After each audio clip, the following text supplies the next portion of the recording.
La caída de la casa Asher. Edgar Allan Poe. Cuento de terror. Su corazón es un laúd suspendido. Tan pronto como se le toca, resuena. De veranier durante todo un día de otoño, triste, oscuro, silencioso, cuando las nubes se cernían bajas y pesadas en el cielo, crucé solo, a caballo, una región singularmente lúgubre del país, y al fin, al acercarse las sombras de la noche, me encontré a la vista de la melancólica casa Asher. No sé cómo fue, pero a la primera mirada que eché con acento agudo al edificio, invadió mi espíritu un sentimiento de insoportable tristeza. Digo insoportable porque no lo atemperaba ninguno de esos sentimientos desagradables por ser poéticos, con los cuales recibe el espíritu aún las más austeras imágenes naturales de lo desolado o lo terrible. Miré el escenario que tenía delante. La casa y el sencillo paisaje del dominio, las paredes desnudas, las ventanas como ojos vacíos, los ralos y siniestros juncos, y los escasos troncos de árboles agostados, con una fuerte depresión de ánimo únicamente comparable, como sensación terrena, al despertar del fumador de opio, la amarga caída en la existencia cotidiana, el horrible descorrerse del velo. Era una frialdad, un abatimiento, un malestar del corazón, una irremediable tristeza mental que ningún acicate de la imaginación podía desviar hacia forma alguna de lo sublime. ¿Qué era? Me detuve a pensar. ¿Qué era lo que así me desalentó en la contemplación de la casa Asher? Misterio insoluble. Y yo no podía luchar con los sombríos pensamientos que se congregaban a mi alrededor mientras reflexionaba.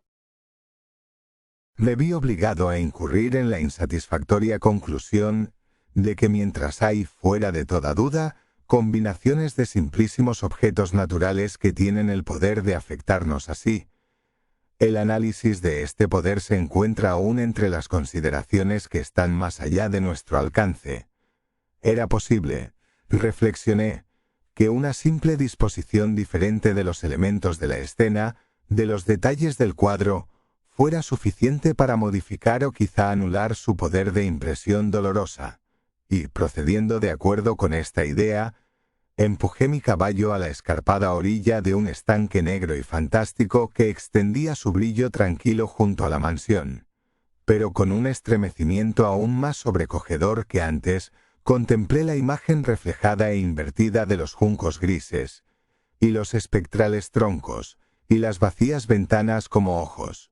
En esa mansión de melancolía, sin embargo, proyectaba pasar algunas semanas. Su propietario, Roderick Asher, había sido uno de mis alegres compañeros de adolescencia, pero muchos años habían transcurrido desde nuestro último encuentro. Sin embargo, acababa de recibir una carta en una región distinta del país, una carta suya, la cual, por su tono exasperadamente apremiante, no admitía otra respuesta que la presencia personal. La escritura denotaba agitación nerviosa. El autor hablaba de una enfermedad física aguda, de un desorden mental que le oprimía y de un intenso deseo de verme por ser su mejor y, en realidad, su único amigo personal, con el propósito de lograr, gracias a la jovialidad de mi compañía, algún alivio a su mal. La manera en que se decía esto y mucho más, este pedido hecho de todo corazón, no me permitieron vacilar y, en consecuencia, obedecí de inmediato al que, no obstante, consideraba un requerimiento singularísimo. Aunque de muchachos habíamos sido camaradas íntimos, en realidad poco sabía de mi amigo. Siempre se había mostrado excesivamente reservado. Yo sabía, sin embargo, que su antiquísima familia se había destacado desde tiempos inmemoriales por una peculiar sensibilidad de temperamento desplegada, a lo largo de muchos años, en numerosas y elevadas concepciones artísticas y manifestada, recientemente, en repetidas obras de caridad generosas, aunque discretas, así como en una apasionada devoción a las dificultades más que a las bellezas ortodoxas y fácilmente reconocibles de la ciencia musical. Conocía también el hecho notabilísimo de que la estirpe de los Asher, siempre venerable, no había producido, en ningún período, una rama duradera. En otras palabras, que toda la familia se limitaba a la línea de descendencia directa y siempre con insignificantes y transitorias variaciones. Había sido así. De esta ausencia, pensé, mientras revisaba mentalmente el perfecto acuerdo del carácter de la propiedad con el que distinguía a sus habitantes, reflexionando sobre la posible influencia que la primera, a lo largo de tantos siglos, podía haber ejercido sobre los segundos. Esta ausencia, quizá de ramas colaterales, y la consiguiente transmisión constante de padre a hijo, del patrimonio junto con el nombre, era la que al fin identificaba tanto a los dos, hasta el punto de fundir el título originario del dominio en el extraño y equívoco nombre de Casa Asher, nombre que parecía incluir, entre los campesinos que lo usaban, la familia y la mansión familiar. Y dicho que el solo efecto de mi experimento un tanto infantil, el de mirar en el estanque, había ahondado la primera y singular impresión. No cabe duda de que la conciencia del rápido crecimiento de mi superstición, pues ¿por qué no he de darle este nombre?, servía especialmente para acelerar su crecimiento mismo. Tal es, lo sé de antiguo, la paradójica ley de todos los sentimientos que tienen como base el terror. Y debe de haber sido por esta sola razón que cuando de nuevo alcé los ojos hacia la casa desde su imagen en el estanque, surgió en mi mente una extraña fantasía tan ridícula, en verdad, que solo la menciono para mostrar la vívida fuerza de las sensaciones que me oprimían.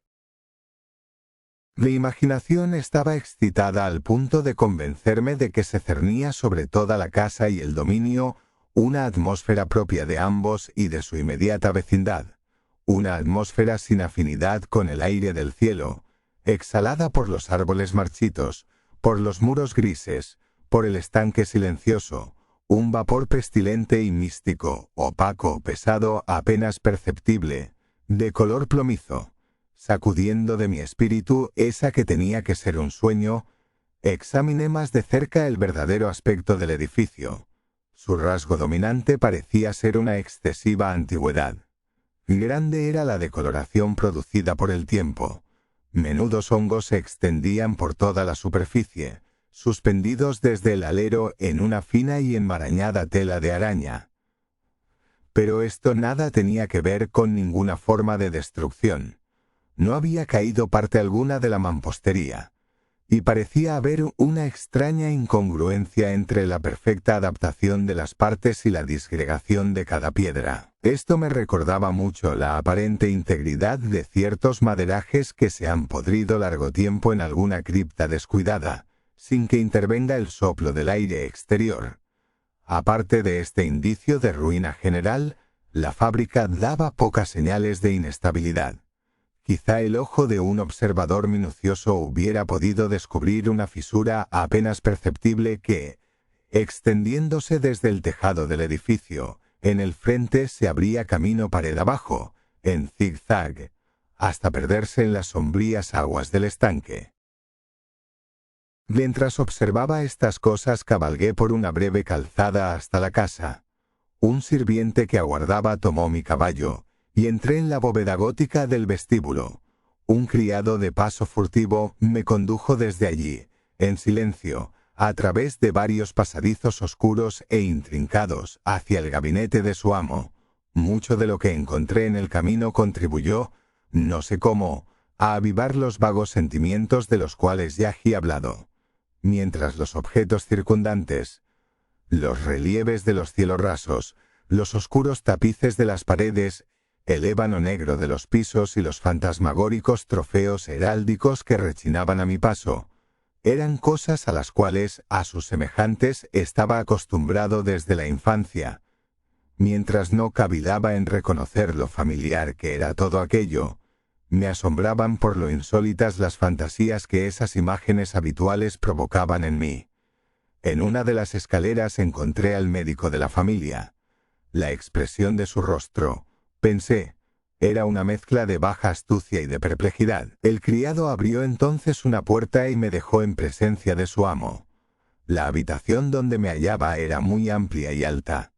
Tenía ventanas largas, estrechas y puntiagudas, y a distancia tan grande del piso de roble negro, que resultaban absolutamente inaccesibles desde dentro. Débiles fulgores de luz carmesí se abrían paso a través de los cristales enrejados y servían para diferenciar suficientemente los principales objetos. Los ojos, sin embargo, luchaban en vano para alcanzar los más remotos ángulos del aposento a los huecos del techo abovedado y esculpido. Oscuros tapices colgaban de las paredes. El moblaje general era profuso, incómodo, antiguo y destartalado. Había muchos libros e instrumentos musicales en desorden, que no lograban dar ninguna vitalidad a la escena. Sentí que respiraba una atmósfera de dolor. Un aire de dura, profunda e irremediable melancolía lo envolvía y penetraba todo. A mi entrada, Asher se incorporó de un sofá donde estaba tendido cuán largo era, y me recibió con calurosa vivacidad, que mucho tenía, pensé al principio, de cordialidad excesiva, del esfuerzo obligado del hombre de mundo en Nuye. Pero una mirada a su semblante me convenció de su perfecta sinceridad. Nos sentamos y, durante unos instantes, mientras no hablaba, lo observé con un sentimiento en parte de compasión, en parte de espanto. Seguramente hombre alguno hasta entonces había cambiado tan terriblemente, en un período tan breve, como Roderick Asher. A duras penas pude llegar a admitir la identidad del ser exangüe que tenía ante mí, con el compañero de mi adolescencia. Sin embargo, el carácter de su rostro había sido siempre notable. La tez cadavérica, los ojos grandes, líquidos, incomparablemente luminosos, los labios un tanto finos y muy pálidos, pero de una curva extraordinariamente hermosa, la nariz de delicado tipo hebreo, pero de ventanillas más abiertas de lo que es habitual en ellas, el mentón finamente modelado, revelador, en su falta de prominencia, de una falta de energía moral, los cabellos más suaves y más tenues que tela de araña. Estos rasgos y el excesivo desarrollo de la región frontal constituían una fisonomía difícil de olvidar, y ahora la simple exageración del carácter dominante de esas facciones y de su expresión habitual revelaban un cambio tan grande que dudé de la persona con quien estaba hablando.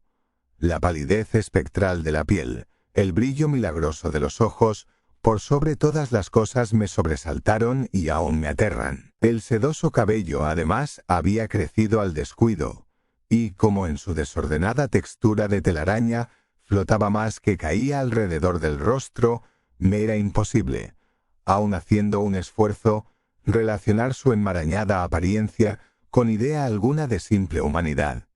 En las maneras de mi amigo me sorprendió encontrar incoherencia, inconsistencia, y pronto descubrí que era motivada por una serie de débiles y fútiles intentos de vencer un azoramiento habitual, una excesiva agitación nerviosa. De decir verdad, ya estaba preparado para algo de esta naturaleza, no menos por su carta que por reminiscencias de ciertos rasgos juveniles y por las conclusiones deducidas de su peculiar conformación física y su temperamento. Sus gestos eran alternativamente vivaces y lentos. Su voz pasaba de una indecisión trémula, cuando su espíritu vital parecía en completa latencia, a esa especie de concisión enérgica. Esa manera de hablar abrupta, pesada, lenta, hueca. A esa pronunciación gutural, densa, equilibrada, perfectamente modulada que puede observarse en el borracho perdido o en el opiómano incorregible durante los períodos de mayor excitación. Así me habló del objeto de mi visita, de su vehemente deseo de verme y del solaz que aguardaba de mí. Abordó con cierta extensión lo que él consideraba la naturaleza de su enfermedad. Era, dijo, un mal constitucional y familiar, y desesperaba de hallarle remedio. Una simple afección nerviosa. Añadió de inmediato que indudablemente pasaría pronto. Se manifestaba en una multitud de sensaciones anormales. Algunas de ellas, cuando las detalló, me interesaron y me desconcertaron, aunque sin duda tuvieron importancia los términos y el estilo general del relato. Padecía mucho de una acuidad mórbida de los sentidos, apenas soportaba los alimentos más insípidos, no podía vestir sino ropas de cierta textura. Los perfumes de todas las flores le eran opresivos. Aún la luz más débil torturaba sus ojos, y solo pocos sonidos peculiares, y estos de instrumentos de cuerda, no le inspiraban horror. Vi que era un esclavo sometido a una suerte anormal de terror. «Moriré», dijo. «Tengo que morir de esta deplorable locura. Así, no de otro modo me perderé. Temo los sucesos del futuro, no por sí mismos, sino por sus resultados. Me estremezco pensando en cualquier incidente, aun el más trivial, que pueda actuar sobre esta intolerable agitación. No aborrezco el peligro, como si no sea por su efecto absoluto, el terror. En este desaliento, en esta lamentable condición, siento que tarde o temprano llegará el período en que deba abandonar vida y razón a un tiempo, en alguna lucha con el torvo fantasma, el miedo. Conocí además por intervalos y a través de insinuaciones interrumpidas y ambiguas, otro rasgo singular de su condición mental. Estaba dominado por ciertas impresiones supersticiosas relativas a la morada que ocupaba, y de donde, durante muchos años, nunca se había aventurado a salir. Supersticiones relativas a una influencia cuya supuesta energía fue descrita en términos demasiado sombríos para repetirlos aquí. Influencia que algunas peculiaridades de la simple forma y material de la casa familiar habían ejercido sobre su espíritu, decía, a fuerza de soportarlas largo tiempo, efecto que el aspecto físico de los muros y las torrecillas grises y el oscuro estanque en el cual éstos se miraban había producido a la larga en la moral de su existencia. Admitía, sin embargo, aunque con vacilación, que podía buscarse un origen más natural y más palpable a mucho de la peculiar melancolía que así lo afectaba. La cruel y prolongada enfermedad, la disolución evidentemente próxima de una hermana tiernamente querida, su única compañía durante muchos años, su último y solo pariente sobre la tierra. Su muerte, decía con una amargura que nunca podré olvidar, hará de mí, el desesperado, el frágil, el último de la antigua raza de los Asher. Mientras hablaba, Lady Madeline, que así se llamaba, pasó lentamente por un lugar apartado del aposento y, sin notar mi presencia, desapareció. La miré con extremado asombro, no desprovisto de temor, y sin embargo me es imposible explicar estos sentimientos. Una sensación de estupor me oprimió, mientras seguía con la mirada sus pasos que se alejaban. Cuando por fin una puerta se cerró tras ella, mis ojos buscaron instintiva y ansiosamente el semblante del hermano, pero éste había hundido la cara entre las manos y solo pude percibir que una palidez mayor que la habitual se extendía en los dedos descarnados, por entre los cuales se filtraban apasionadas lágrimas. La enfermedad de Lady Madeline había burlado durante mucho tiempo la ciencia de sus médicos. Una apatía permanente, un agotamiento gradual de su persona y frecuentes aunque transitorios accesos de carácter parcialmente cataléptico eran el diagnóstico insólito.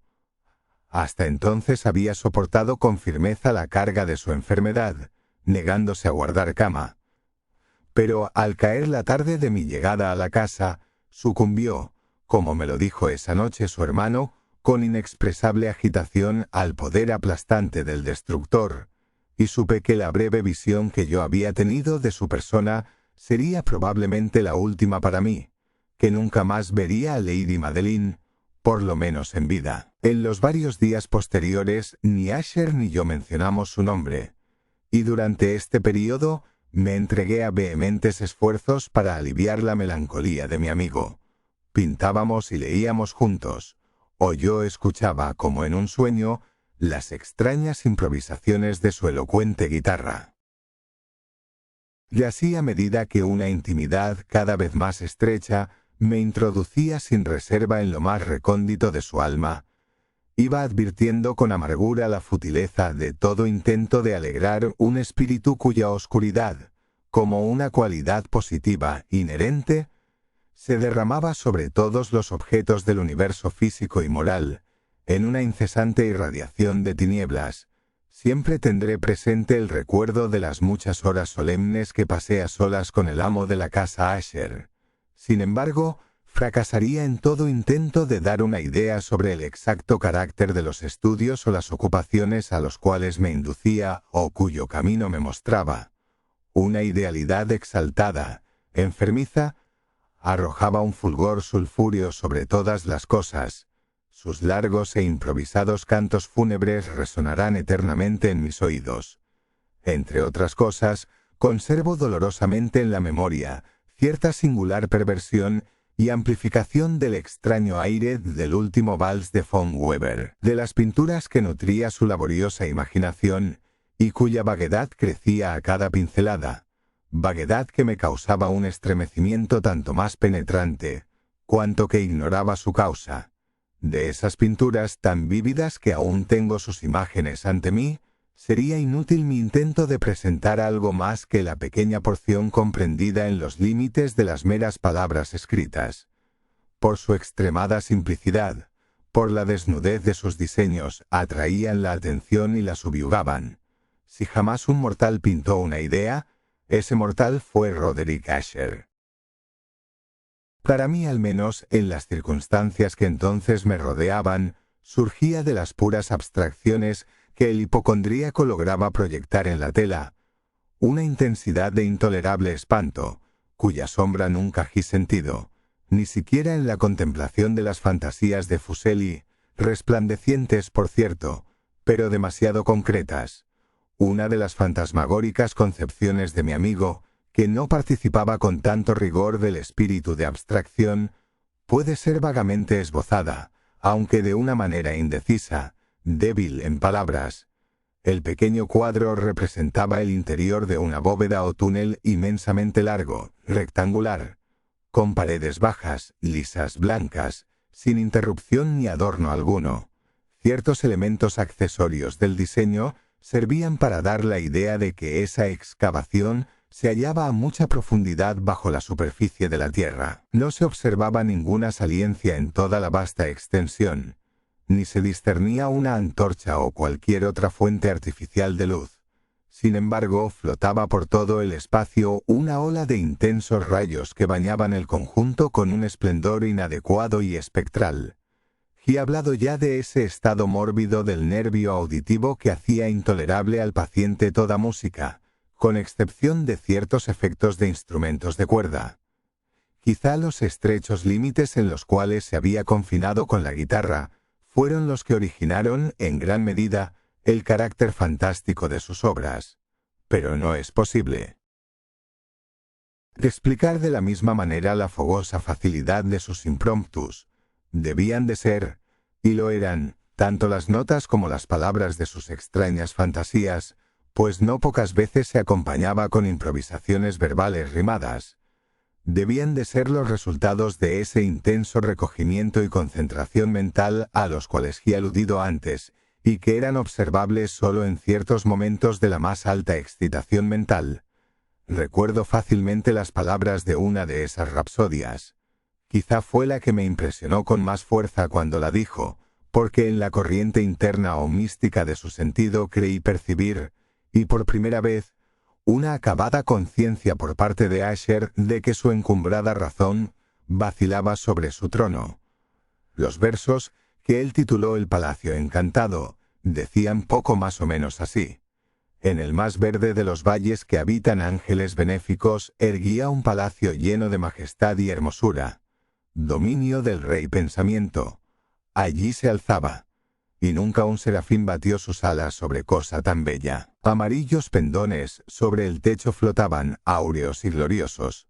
Todo eso fue hace mucho, en los más viejos tiempos.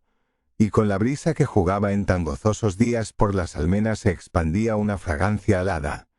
Y los que erraban en el valle por dos ventanas luminosas a los espíritus veían danzar al ritmo de laúdes, en torno al trono donde por Firogéneto, envuelto en merecida pompa, sentándose el señor del reino, y de rubíes y de perlas era la puerta del palacio.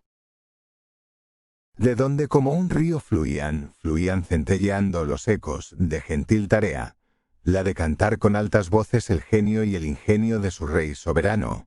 Más criaturas malignas invadieron, vestidas de tristeza, aquel dominio. Duelo y luto, nunca más nacerá otra alborada, y en torno del palacio, la hermosura que antaño florecía entre rubores es sólo una olvidada historia sepulta en viejos tiempos, y los viajeros desde el valle, por las ventanas ahora rojas, ven vastas formas que se mueven en fantasmales discordancias, mientras cual espectral torrente por la pálida puerta sale una horrenda multitud que ríe. Pues la sonrisa ha muerto. Recuerdo bien que las sugestiones nacidas de esta balada nos lanzaron a una corriente de pensamientos donde se manifestó una opinión de Asher que menciono, no por su novedad, pues otros hombres han pensado así, sino para explicar la obstinación con que la defendió. En líneas generales afirmaba la sensibilidad de todos los seres vegetales, pero en su desordenada fantasía la idea había asumido un carácter más audaz e invadía, bajo ciertas condiciones, el reino de lo inorgánico. Me faltan palabras para expresar todo el alcance o el vehemente abandono de su persuasión. La creencia, sin embargo, se vinculaba, como ya lo he insinuado, con las piedras grises de la casa de sus antepasados. Las condiciones de la sensibilidad habían sido satisfechas, imaginaba él, por el método de colocación de esas piedras, por el orden en que estaban dispuestas, así como por los numerosos hongos que las cubrían y los marchitos árboles circundantes, pero sobre todo por la prolongación y modificada de este orden y su duplicación en las quietas aguas del estanque. Su evidencia, la evidencia de esa sensibilidad, podía comprobarse, dijo, y al oírlo me estremecí, en la gradual pero segura condensación de una atmósfera propia en torno a las aguas y a los muros. El resultado era discernible, añadió, en esa silenciosa, más importuna y terrible influencia que durante siglos había modelado los destinos de la familia, haciendo de él eso que ahora estaba yo viendo, eso que él era. Tales opiniones no necesitan comentario, y no haré ninguno. Nuestros libros, los libros que durante años constituyeron no pequeña parte de la existencia intelectual del enfermo, estaban, como puede suponerse, en estricto acuerdo con este carácter espectral. Estudiábamos juntos obras tales como el Bebere Chartres de Gresset, el Belfegor de Maquiavelo, del cielo y del infierno de Swedenborg, el viaje subterráneo de Nicolas Klimt de Holberg, la quiromancia de Robert Flood, Jean d'Indaginé de la Chambre, el viaje a la distancia azul de Tieck, y la ciudad del sol de Campanella. Nuestro libro favorito era un pequeño volumen en octavo del Directorium Inquisitorium, del dominico Eimeric de Giron, y había pasajes de Pomponius Mela sobre los viejos sátiros africanos y egipcios, con los cuales Asher soñaba horas enteras, pero encontraba su principal deleite en la lectura cuidadosa de un rarísimo y curioso libro gótico en cuarto, el manual de una iglesia olvidada, las vigilias de los muertos del coro de la iglesia de Maguncia. No podía dejar de pensar en el extraño ritual de esa obra y en su probable influencia sobre el hipocondríaco. Cuando una noche, tras informarme bruscamente de que Lady Madeline había dejado de existir, declaró su intención de preservar su cuerpo durante 15 días. Antes de su inhumación definitiva en una de las numerosas criptas del edificio, el humano motivo que alegaba para justificar esta singular conducta no me dejó en libertad de discutir. El hermano había llegado a esta decisión, así me dijo, considerando el carácter insólito de la enfermedad de la difunta, ciertas importunas y ansiosas averiguaciones por parte de sus médicos, la remota y expuesta situación del cementerio familiar. No he de negar que, cuando evoqué el siniestro aspecto de la persona con quien me cruzara en la escalera el día de mi llegada a la casa, no tuve deseo de oponerme a lo que consideré una precaución inofensiva y en modo alguno extraña. A pedido de Asher, lo ayudé personalmente en los preparativos de la sepultura temporal. Ya en el ataúd, los dos solos llevamos el cuerpo a su lugar de descanso, la cripta donde lo depositamos, por tanto tiempo clausurada que las antorchas casi se apagaron en su atmósfera opresiva, dándonos poca oportunidad para examinar. Era pequeña, húmeda y desprovista de toda fuente de luz. Estaba a gran profundidad, justamente bajo la parte de la casa que ocupaba mi dormitorio. Evidentemente había desempeñado, en remotos tiempos feudales, el siniestro oficio de mazmorra, y en los últimos tiempos el de depósito de pólvora o alguna otra sustancia combustible, pues una parte del piso y todo el interior del largo pasillo abovedado que nos llevara hasta allí estaban cuidadosamente revestidos de cobre. La puerta, de hierro macizo, tenía una protección semejante. Su inmenso peso, al moverse sobre los goznes, producía un chirrido agudo, insólito. Una vez depositada la fúnebre carga sobre los caballetes, en aquella región de horror, retiramos parcialmente hacia un lado la tapa todavía suelta del ataúd, y miramos la cara de su ocupante. Un sorprendente parecido entre el hermano y la hermana fue lo primero que atrajo mi atención, y Asher, adivinando quizá mis pensamientos, murmuró algunas palabras, por las cuales supe que la muerta y él eran mellizos y que entre ambos habían existido siempre simpatías casi inexplicables. Nuestros ojos, sin embargo, no se detuvieron mucho en la muerta, porque no podíamos mirarla sin espanto. El mal que llevara a Lady Madeline a la tumba en la fuerza de la juventud había dejado, como es frecuente en todas las enfermedades de naturaleza estrictamente cataléptica, la ironía de un débil rubor en el pecho y la cara, y esa sonrisa suspicaz, lánguida, que es tan terrible en la muerte. Volvimos la tapa a su sitio, la atornillamos y, asegurada la puerta de hierro, emprendimos camino, con fatiga, hacia los aposentos apenas menos lúgubres de la parte superior de la casa. Y entonces, transcurridos algunos días de amarga pena, sobrevino un cambio visible en las características del desorden mental de mi amigo. Sus maneras habituales habían desaparecido. Descuidaba o olvidaba sus ocupaciones comunes. Erraba de aposento en aposento con paso presuroso, desigual, sin rumbo.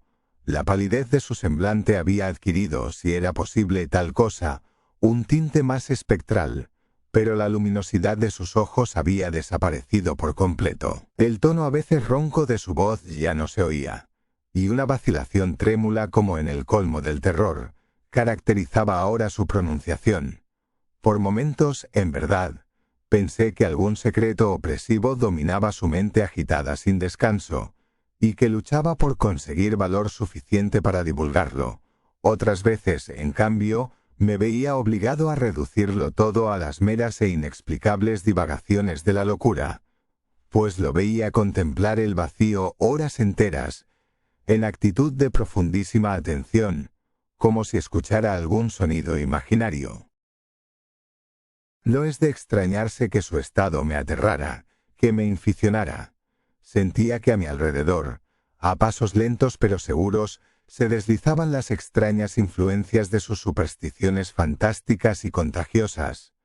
Al retirarme a mi dormitorio la noche del 7º u 8º día, después de que Lady Madeline fuera depositada en la mazmorra, y siendo ya muy tarde, experimenté de manera especial y con toda su fuerza esos sentimientos. El sueño no se acercaba a mi lecho, y las horas pasaban y pasaban. Luché por racionalizar la nerviosidad que me dominaba. Traté de convencerme de que mucho, si no todo lo que sentía, era causado por la desconcertante influencia del lúgubre moblaje de la habitación, de los tapices oscuros y raídos que, atormentados por el soplo de una tempestad incipiente, se balanceaban espasmódicos de aquí para allá sobre los muros y crujían desagradablemente alrededor de los adornos del lecho. Pero mis esfuerzos eran infructuosos. Un temblor incontenible fue invadiendo gradualmente mi cuerpo, y al fin se instaló sobre mi propio corazón un íncubo, el peso de una alarma por completo inmotivada. Lo sacudí jadeando, luchando, Me incorporé sobre las almohadas y mientras miraba ansiosamente en la intensa oscuridad del aposento, presté atención.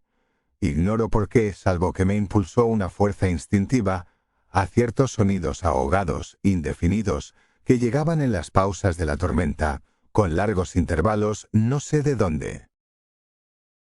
Dominado por un intenso sentimiento de horror, inexplicable pero insoportable, me vestí a prisa, pues sabía que no iba a dormir más durante la noche, e intenté salir de la lamentable condición en que había caído, recorriendo rápidamente la habitación de un extremo al otro.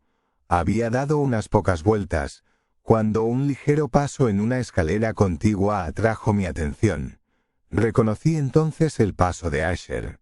Un instante después llamaba con un toque suave a la puerta y entraba con una lámpara. Su semblante tenía, como de costumbre, una palidez cadavérica. Pero además había en sus ojos una especie de loca hilaridad, una histeria evidentemente reprimida en toda su actitud. Su aire me espantó, pero todo era preferible a la soledad que había soportado tanto tiempo, y hasta acogí su presencia con alivio. «¿No lo has visto?», dijo bruscamente, después de echar una mirada a su alrededor en silencio. «¿No lo has visto? Pues aguarda, lo verás». Y diciendo esto protegió cuidadosamente la lámpara. Se precipitó a una de las ventanas y la abrió de par en par a la tormenta. La ráfaga entró con furia tan impetuosa que estuvo a punto de levantarnos del suelo. Era, en verdad, una noche tempestuosa, pero de una belleza severa, extrañamente singular en su terror y en su hermosura. De parecer un torbellino desplegaba su fuerza en nuestra vecindad, pues había frecuentes y violentos cambios en la dirección del viento, y la excesiva densidad de las nubes, tan bajas que oprimían casi las torrecillas de la casa, no nos impedía advertir la viviente velocidad con que acudían de todos los puntos, mezclados unas con otras sin alejarse. Digo que aun su excesiva densidad no nos impedía advertirlo, y sin embargo no nos llegaba ni un atisbo de la luna o de las estrellas, ni se veía el brillo de un relámpago. Pero las superficies inferiores de las grandes masas de agitado vapor, así como todos los objetos terrestres que nos rodeaban, resplandecían en la luz extranatural de una exhalación gaseosa, apenas luminosa y claramente visible, que se cernía sobre la casa y la amortajaba.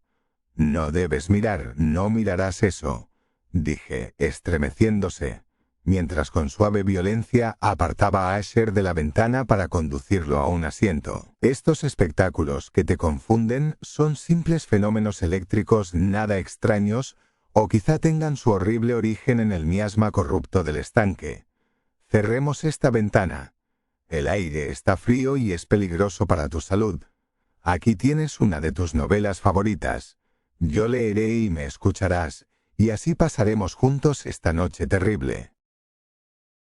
El antiguo volumen que había tomado era Mad Trist, de Sir Launcelot Canning, pero lo había calificado de favorito de Asher más por triste broma que en serio, pues poco había en su prolijidad tosca, sin imaginación, que pudiera interesar a la elevada e ideal espiritualidad de mi amigo.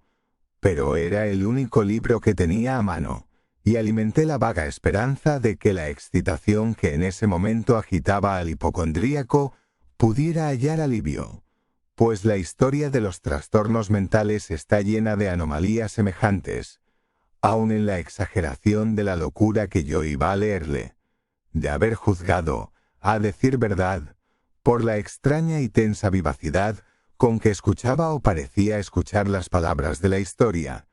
Me hubiera felicitado por el éxito de mi idea. Había llegado a esa parte bien conocida de la historia en que Ethelred, el héroe del Trist, después de sus vanos intentos de introducirse por las buenas en la morada del eremita, procede a entrar por la fuerza.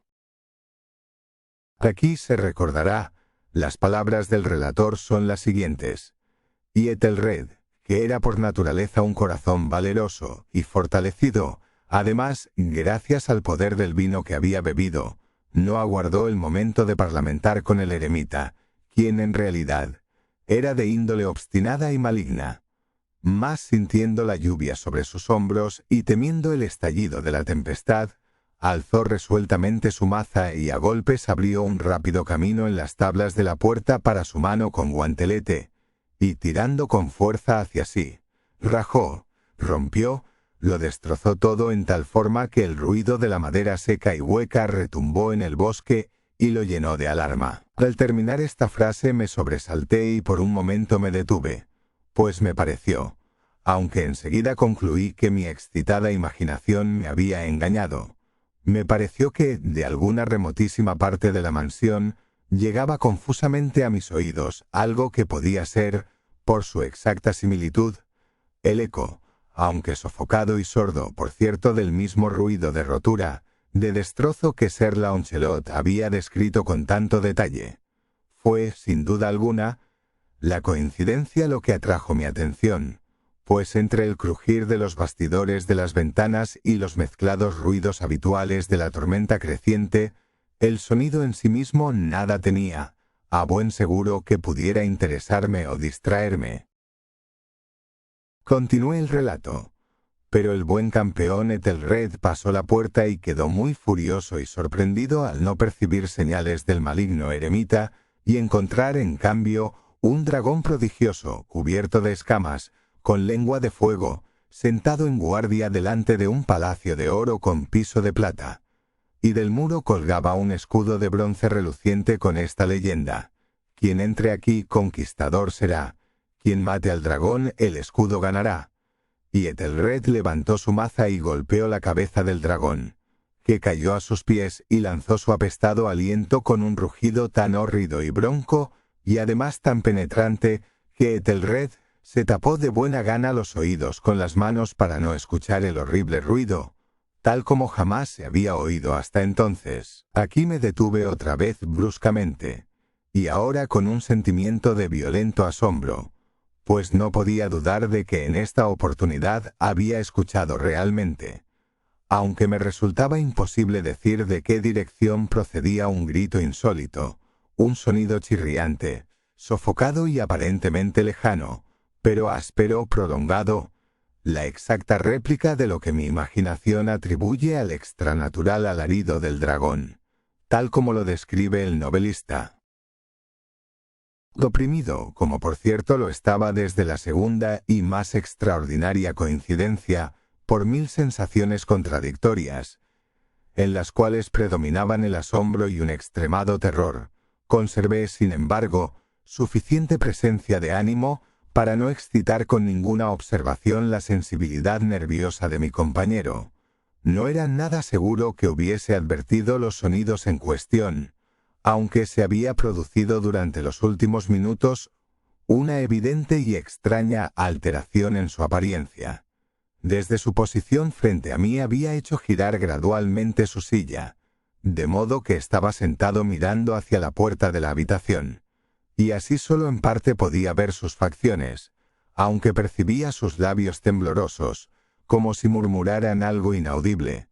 Tenía la cabeza caída sobre el pecho, pero supe que no estaba dormido por los ojos muy abiertos, fijos, que vi al echarle una mirada de perfil. El movimiento del cuerpo contradecía también esta idea, pues se mecía de un lado a otro con un balanceo suave, pero constante y uniforme.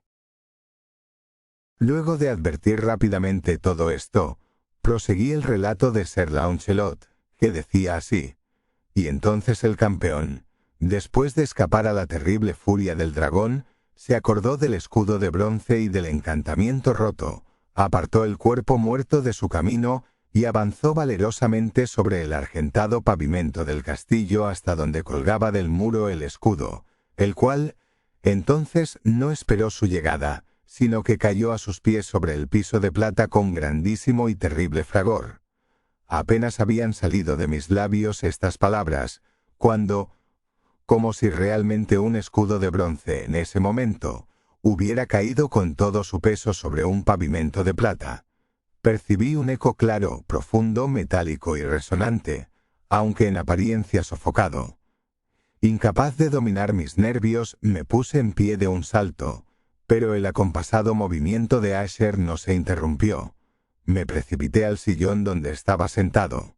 Sus ojos miraban fijos hacia adelante y dominaba su persona una rigidez pétrea. Pero cuando posé mi mano sobre su hombro, un fuerte estremecimiento recorrió su cuerpo, una sonrisa malsana tembló en sus labios y vi que hablaba con un murmullo bajo, apresurado, ininteligible, como si no advirtiera mi presencia. Inclinándose sobre él, muy cerca, bebí por fin el horrible significado de sus palabras. ¿No lo oyes? Sí, yo lo oigo y lo he oído. Mucho, mucho, mucho tiempo. Muchos minutos, muchas horas, muchos días lo he oído. Pero no me atrevía. Ah, compadéceme, mísero de mí, desventurado. No me atrevía. No me atrevía a hablar. La encerramos viva en la tumba. No dije que mis sentidos eran agudos. Ahora te digo que oí sus primeros movimientos, débiles en el fondo del ataúd. Los oí hace muchos, muchos días y no me atreví. No me atreví a hablar. Y ahora esta noche Ethelred, jaja. La puerta rota del eremita y el grito de muerte del dragón y el estruendo del escudo. Di mejor, el ruido del ataúd al rajarse y el chirriar de los férreos goznes de su prisión y sus luchas dentro de la cripta, por el pasillo abovedado revestido de cobre. Oh, ¿a dónde huiré? ¿No estará aquí pronto? ¿No se precipita a reprocharme mi prisa? ¿No he oído sus pasos en la escalera? ¿No distingo el pesado y horrible latido de su corazón? Insensato. Y aquí, furioso, de un salto se puso de pie y gritó estas palabras, como si en ese esfuerzo entregara su alma. Insensato, te digo que está del otro lado de la puerta, como si la sobrehumana energía de su voz tuviera la fuerza de un sortilegio. Los enormes y antiguos batientes que Asher señalaba abrieron lentamente, en ese momento, sus pesadas mandíbulas de ébano. Era obra de la violenta ráfaga. Pero allí, del otro lado de la puerta, estaba la alta y amortajada figura de Lady Madeline Asher. Había sangre en sus ropas blancas y huellas de acerba lucha en cada parte de su descarnada persona. Por un momento permaneció temblorosa, tambaleándose en el umbral. Luego, con un lamento sofocado, cayó pesadamente hacia adentro, sobre el cuerpo de su hermano, y en su violenta agonía final lo arrastró al suelo, muerto, víctima de los terrores que había anticipado. De aquel aposento, de aquella mansión huí aterrado. Afuera seguía la tormenta en toda su ira, cuando me encontré cruzando la vieja avenida. De pronto surgió en el sendero una luz extraña y me volví para ver de dónde podía salir un fulgor tan insólito, pues la vasta casa y sus sombras quedaban solas a mis espaldas. El resplandor venía de la luna llena, roja como la sangre, que brillaba ahora a través de aquella fisura casi imperceptible dibujada en zig-zag desde el tejado del edificio hasta la base. Mientras la contemplaba, la fisura se ensanchó rápidamente. Pasó un furioso soplo del torbellino. Todo el disco del satélite irrumpió de pronto ante mis ojos y mi espíritu vaciló al ver desmoronarse los poderosos muros, y hubo un largo y tumultuoso clamor como la voz de 1000 torrentes, y a mis pies el profundo y corrompido estanque se cerró sombrío, silencioso, sobre los restos de la casa Asher. Fin de la historia. Si te gustó, dale like, suscríbete y cuéntanos en los comentarios qué parte fue tu favorita. Nos vemos en la próxima aventura.